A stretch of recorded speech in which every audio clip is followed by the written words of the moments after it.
Hi, everybody. I'm Kate Richburg for Beadshop.com, and welcome to our Beadshop Basics series.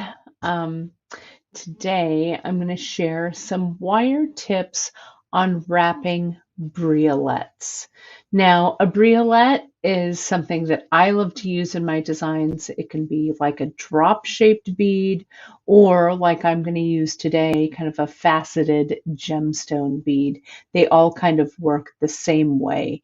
Basically, it's a teardrop shaped bead that has a hole running from like east to west rather than from north to south. So let's get started and take a look at what we've got going on here, shall we?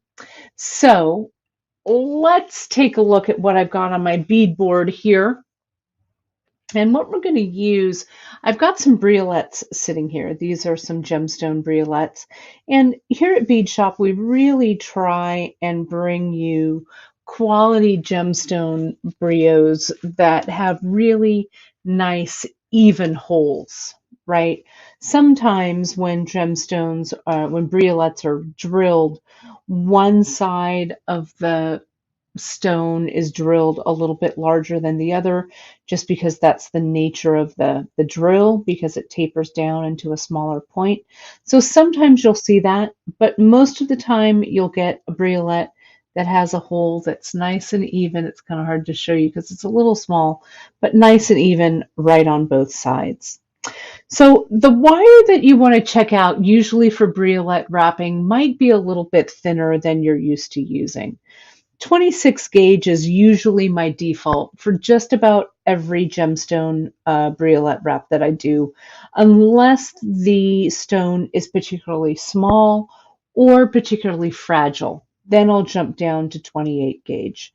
The higher the number is on wire, the thinner the wire is. Okay, so I'm just going to double check. I'm going to reel off a bit of this 26 gauge and I'm going to check and make sure that it fits into my briolette.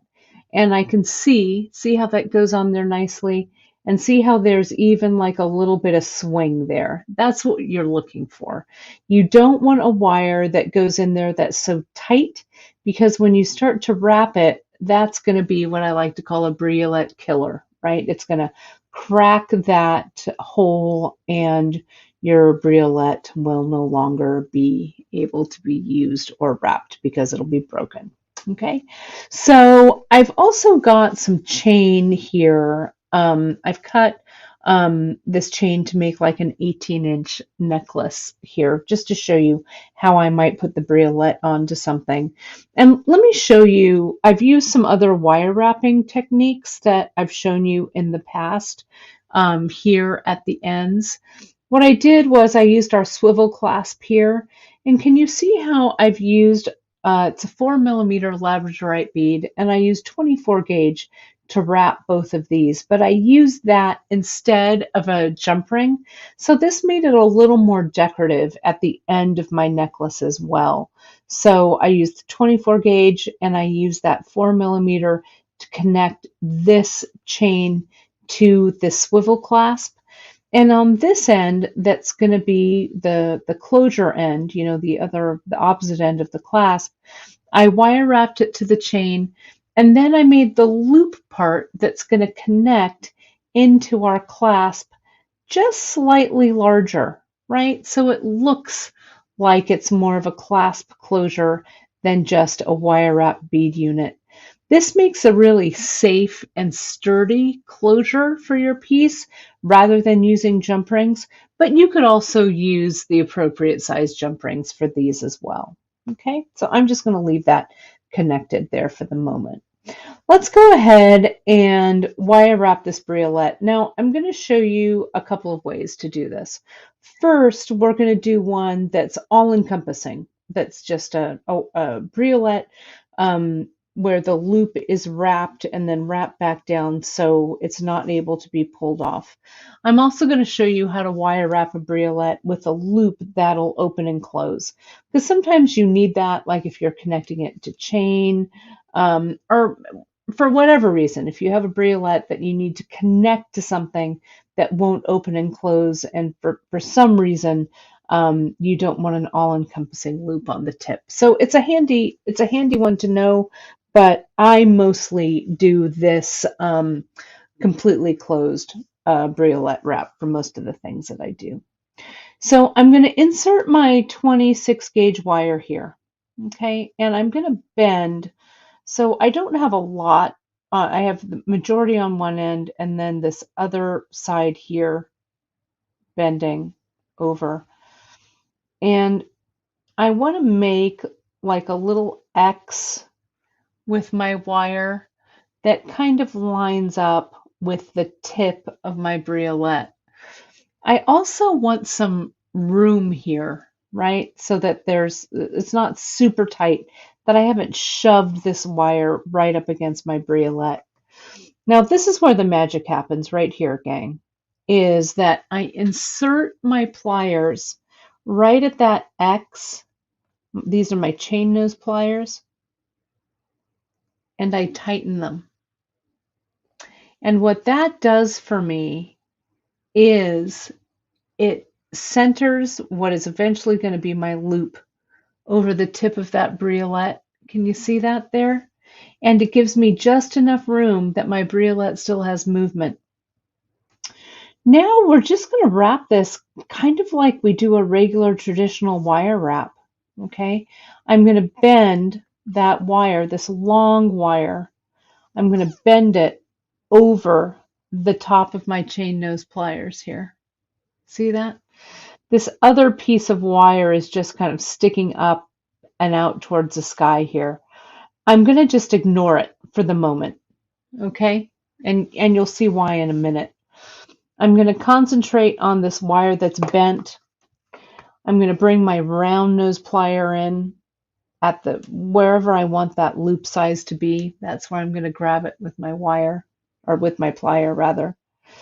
I'm going to bring that wire up and over the top of the tool so I can form that wire to the shape of the head of the plier to make it nice and round. Then I'm going to move it to the bottom jaw of the tool, rotate that wire underneath. This should be pretty familiar to you just from regular wire wrapping. And then just kind of center that loop just a little. Okay. Now we bring this other wire back into play. Okay. And I'm going to come in and I'm going to grip that loop and that extra wire so that when I'm wrapping, both of those wires that, I pushed together with that, they were in the X and I pushed them together with the tip of my pliers. Both of those wires are sitting parallel right there. One is now a loop and one is just coming up straight. So now I'm going to take that extra long piece of wire here and I'm just going to wrap going from that bottom of the loop. I'm just going to use my hands. You can use your tool, your bent chain nose if you want. And I'm going to stop right where those wires come together. Now, if you want, you can continue to wrap the wire around. Sometimes people like to just continue and wrap just like the very top part of that briolette there if you want. But I kind of want to expose this so you can kind of see what's going on. So I'm going to come in very, very carefully and clip away that excess wire there, being very mindful about where this wire goes. And I'm going to pull that wire down and clip that extra off as well. Okay. Now with my bent chain, I'm going to, oops, sorry about that. I'm going to come in and just press that little piece of wire. There we go. So it's nice and slick. There's no little, part that's going to come and scratch you. Now this part that still, see where I bent it, there's still a little bit of space there. So I'm going to come in and give it one more, maybe two more little tiny clips. There we go. Okay, so that is good to go. And if I need to straighten that loop out or change the direction of the loop in any way, I can. Okay, so now this is a totally wrapped briolette. It can't open. So if I'm connecting this, let's say I want to connect this to this necklace. Okay, what I can do a couple of things. If I want, I can, before I wire wrapped it closed, I could have added my chain in there. But for some extra swing, I'm going to add a jump ring. Now I've got two kinds of jump rings here. I've got an oval and I've got a round jump ring. It's kind of hard to see. That one's better. Okay. I like using oval jump rings for this kind of stuff because the opening in the oval jump ring is at the side, not at the bottom or the top. So it's a little more secure, I feel. And also the loops on this chain are also oval, so it matches up pretty nicely. So I'm going to open this up. I could also put something kind of in the middle, like see how I have this is just a little hammered hoop here. So let's see what that might look like. I'm going to come in with my bent chain and my regular chain, open this up, connect that on, connect my component on, and then close it up. What I have there already is a good start to an earring, right? But let's find the center point of my chain here. I think it is, let's see, I think it's this. Let me lay it out. We don't want it to be off. I think it's this link right there. So I'll go ahead, I'll get another one. I could use a round one for this. You know, you could use two separate ones, but I'm going to use another oval so they match. I'm going to open that up, sweep up that connector I just made, that little pendant, and then add the chain, and then just give that jump ring a little close, working back and forth there. Okay, so you can see, whoops, you can see I did not close that very well. So when I was looking at it from the side, it looked closed, but when I looked at it from the top, it was not. So you need to really double check those, you know, both of those connections. So now you can see I've got this nice little briolette that's dangling from the chain. That looks really pretty, I think. Just like this. This is ready to go. And those extra jump rings have given me a lot of swingy room so that this all has some movement, and that will kind of elongate the lifespan of this necklace as well. Okay. Also, I want to see how the briolette, the loop on the briolette isn't really right in line with the jump ring. I actually need to twist it. So very gently, I'm going to reorient that loop, and I'm going to give this briolette like a little half turn and see now it's the right loop to loop connection, so it looks right. So if you have to make those little adjustments, that's perfectly fine. So there's that. But now let's say that, I don't know, you've made an earring or you've done something or you haven't, I don't know, maybe you haven't planned, whatever. And you're like, well, I want to put a briolette here, but I want the smallest like loop connection possible here. Okay, let me show you how to do that. Let me lift this a little bit, get this out of the way. So this is a briolette that has a loop that opens and closes. Okay, so we're going to do that same thing where we cross this wire like I did before and then squeeze it at the cross, tighten it down. Okay. Now, instead of holding both of these and wrapping both of them, what I'm going to do is I'm going to, with this short piece of wire, I'm going to bring this, and I'm going to try not, I don't want to chip my briolette, but I'm going to bring this short piece around, and I'm going to wire wrap it like as many times as I want it to be. Like, let's say that maybe I just wanted it to have one little wrap, or maybe like 2 little tiny wraps. Okay. Then I'm going to clip that away. And you can do this too with your regular briolette wrap. You just grab, when you're grabbing those 2 wires, you just grab it with the tip and bend it over so it's short, right? But this, I want the wrap to be hardly noticed at all. So I'm going to just bring that little tip right in there.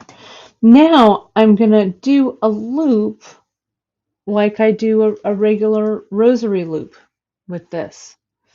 I want it to be fairly small because this is thin gauge. So a thin gauge loop, when it's big, is easy to open. But if you make it small, like I'm doing here, see, really tiny loop, it's not going to open. Let me get it all the way closed here. Make sure that you can see that. So what I've got here is just a tiny little wrap. You can hardly see the wrap twice. Then that other long wire bent, cut, up and over, and I've created a nice small little loop. Now that small little loop, I can come in and I can open it up and attach it to whatever it needs to be attached to.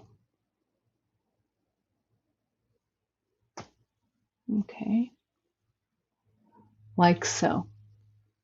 So the effect is very similar, right?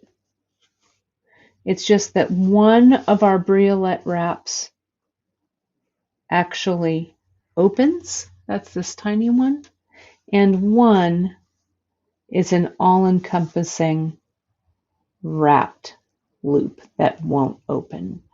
And again, you can attach them using jump rings or not, whatever it is that works for you. So just to reiterate the materials I used some chain here from beadshop.com. I used some oval jump rings, but you can also use round, just depending on what you like. We use these nice gemstone briolettes, this hammered hoop here, and I use this swivel clasp to create the closure for this necklace.